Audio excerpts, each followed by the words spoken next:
আদালতের অনুমতি নিয়ে আবারও পথে ডাক্তাররা শর্ত সাপেক্ষে ডোরিনা ক্রসিং এ ধর্ণা এবং আরজি করের বিচারের দাবিতে সরব জয়েন্ট প্ল্যাটফর্ম অফ ডক্টরস। শর্ত সাপেক্ষে ডোরিনা ক্রসিং এ চলছে ধর্ণা, আবারও পথে ডাক্তাররা। আদালতের অনুমতি নিয়েই আবারও পথে নেমেছেন ডাক্তাররা। শর্ত সাপেক্ষে ডোরিনা ক্রসিং এ ধর্ণা, আরজি করের বিচারের দাবিতে সরব জয়েন্ট প্ল্যাটফর্ম অফ ডক্টরস। শর্ত সাপেক্ষে ডোরিনা ক্রসিং এ চলছে ধর্ণা, আরজি করের বিচারের দাবিতে সরব জয়েন্ট প্ল্যাটফর্ম অফ ডক্টরস। আবারও পথে ডাক্তাররা, রাজপথে আবারও ডাক্তাররা এবং 26শে ডিসেম্বর পর্যন্ত তাদের ধর্ণা কর্মসূচি। এবার আদালতের অনুমতি নিয়েই আবারও পথে ডাক্তাররা। শর্ত সাপেক্ষে ডোরিনা ক্রসিং এ ধর্ণায় বসছেন তারা এবং আরজি করের বিচারের দাবিতে সরব জয়েন্ট প্ল্যাটফর্ম অফ ডক্টরস। ইতিমধ্যে আরজি কর কাণ্ডের একাধিক দিন পেরিয়ে গিয়েছে এবং এখনো পর্যন্ত বিচার অধরা। এবং আবারও পথে ডাক্তাররা, শর্ত সাপেক্ষে ডোরিনা ক্রসিং এ চলছে ধর্ণা। আমাদের সঙ্গে সরাসরি রয়েছেন আমাদের প্রতিনিধি বিউ। আদালতের অনুমতি নিয়ে আবারও পথে এবার ডাক্তাররা এবং ডোরিনা ক্রসিং এ তাদের শর্ত সাপেক্ষেই ধর্ণা চলছে। বিউ।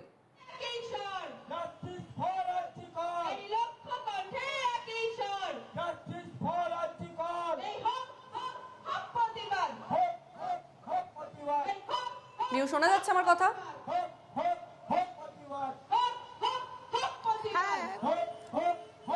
একদমই। দেখো, এই মুহূর্তে ঠিক ধর্মতলা যে ওয়াই চ্যানেল রয়েছে সেখানে ওই joint platforms of doctors West বেঙ্গলের তরফ থেকে আবারও পথে, এর আগেও আমরা দেখেছি ঠিক পুজোর সময়, সেই সময় জুনিয়র ডাক্তাররা তারা এইখানেই তারা ধর্ণা চালিয়েছিলেন, তারা অনশন করেছিলেন সেই সময়।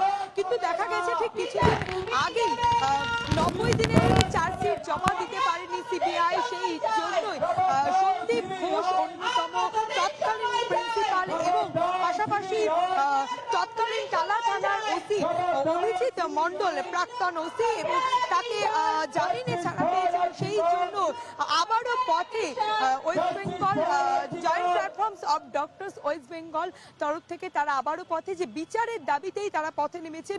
আমরা কথা বলে নেওয়ার চেষ্টা করব আজকে আবারও পথে। এবং যেটা আপনারা প্রথমে দেখা গেছে রাজ্য সরকারের তরফ থেকে আপনাদের অনুমতি দেওয়া হয়নি, কিন্তু অবশেষে আদালত আপনাদের অনুমতি দিয়েছেন। কি বলবেন? সরকার তো প্রথম থেকেই আমাদের এই আন্দোলনটাকে দমন পীড়ন করার চেষ্টা করছে, কারণ সরকার নিজের চায় না এই আন্দোলনের প্রকৃত অপরাধীরা ধরা পড়ুক। যে এত কিছু জেনেও যারা এই আন্দোলনের সঙ্গে, এই অপরাধের সঙ্গে জড়িত, আমরা ক্রাইম সিনে যাদের দেখেছি তাদেরকে আবার পুনঃবহাল করছেন উনি সসম্মানে নিজের জায়গায়। এমনকি সন্দীপ ঘোষের মতো অপরাধী যে দুর্নীতি চক্রের সঙ্গে জড়িত, সেই অপরাধী জামিনে ছাড়া পেয়ে যাচ্ছে, কারণ সিবিআই তার চার্জশিট জমা দিতে পারছে না। এই সিবিআই চার্জশিট জমা দিতে পারছে না, সরকার নো অবজেকশন দিচ্ছে না। তাই আমাদের দাবি যে যত দ্রুত সম্ভব সিবিআই সাপ্লিমেন্টারি চার্জশিট জমা করুন এবং সরকার নো অবজেকশন দিন, যাতে আমাদের সন্দীপ ঘোষ জামিন না পায়, অভিজিৎ মণ্ডল জামিন না পায়। দেখো, সন্দীপ ঘোষ ও অভিজিৎ মণ্ডল যাতে জামিন না পায়, সেই জন্য আবারও পথে ডক্টর চিকিৎসকরা সকলেই। তাদের আমি আরও কয়েকজনের সঙ্গে কথা বলে নেওয়ার চেষ্টা করব যে আবারও আপনারা পথে। এর আগে আমরা দেখেছি জুনিয়র ডাক্তার এবং আপনারা সিনিয়র ডাক্তাররা তারাও পাশে ছিলেন। পুজোর সময় জুনিয়র ডাক্তাররা তারা অনশন করেছেন, অনেক সিনিয়র ডাক্তাররা তারাও প্রতীকী অনশন করেছিলেন। আজ আবারও পথে, এখনো পর্যন্ত প্রায় 4 মাসের বেশি সময়গুলো, 90 দিনে সিবিআই চার্জশিট জমা দিতে পারলো না। সেখানে কি কোথাও গিয়ে কি আশা হারাচ্ছে? আশা হারাচ্ছি বলবো না, ক্ষুব্ধ আমরা, কারণ আমরা জানি যে সিবিআই এর কাছে তথ্য প্রমাণ আছে। যেদিন শিয়ালদা কোর্টে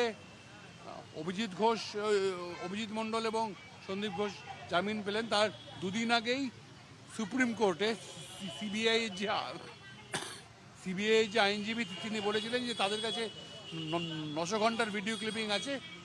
সেই ভিডিও ক্লিপিং তারা অ্যানালাইসিস করছেন এবং তারা সাপ্লিমেন্টারি চার্জশিট দেবেন। সাপ্লিমেন্টারি চার্জশিট জমা দিতে সিবিআই এর যে সময় লাগাচ্ছে সেটাতে আমরা ক্ষুব্ধ।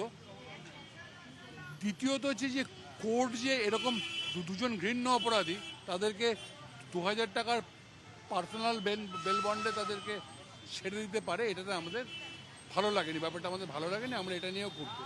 আমরা চাইছি যে দ্রুততার সঙ্গে সিবিআই চার্জশিট জমা সাপ্লিমেন্টারি চার্জশিট জমা দিক, যাতে এই বেল ক্যান্সেল হয়। এটা এক নম্বর দাবি আমাদের। 2 নম্বর দাবি হচ্ছে যে আর্থিক দুর্নীতির যে মামলা, আর্থিক দুর্নীতির মামলাতে সিবিআই এখনও চার্জশিট প্লেস করতে পারেনি। তার কারণ হচ্ছে রাজ্য সরকারের যে এনওসি দেওয়ার কথা সন্দীপ ঘোষ এবং আশিস পান্ডের ক্ষেত্রে, সেই সরকার এখন এনওসি দেয়নি। তো সরকার অবিলম্বে এনওসি দিক, এটা আমাদের দ্বিতীয় দাবি। আর তৃতীয় দাবি হচ্ছে যে আমাদের যে এই বৃহত্তর ষড়যন্ত্রের মধ্যে আর যারা আছেন তাদেরকে তদন্তের আওতায় নিয়ে এসে তাদের বিরুদ্ধে ব্যবস্থা নেওয়া। তুমি দেখছো যেটা বলছে যে বৃহত্তর ষড়যন্ত্রের পিছনে যারা রয়েছে তাদেরকে সামনে নিয়ে আসা হোক এবং সন্দীপ ঘোষ ও অভিজিৎ মণ্ডলকে যাতে জামিন না পায়, সেই জন্যই যাদের বিরুদ্ধে যাতে সিবিআই দ্রুত চার্জশিট জমা দেয় সেই দাবি নিয়ে ফের আবারও পথে সিনিয়র ডাক্তাররা। এবং দেখতেই পাচ্ছি যে তারা আগামী কাল অর্থাৎ পর্যন্ত গতকাল থেকেই তারা এই ধর্ণা শুরু করেছেন। আর দেখা গেছে যে কোর্ট থেকে তাদের অনুমতি নিয়ে এই ধর্নায় প্রথমে রাজ্য সরকার এই অনুমতি দেয় না, এবং কোর্টের অনুমতি পাওয়ার পরই এই ধর্ণা অবস্থানে বসেছেন সিনিয়র ডাক্তাররা। আমাদের সঙ্গে সরাসরি রয়েছেন আমাদের প্রতিনিধি বিউ সরকার। বিউ, আপাতত ধন্যবাদ তোমাকে।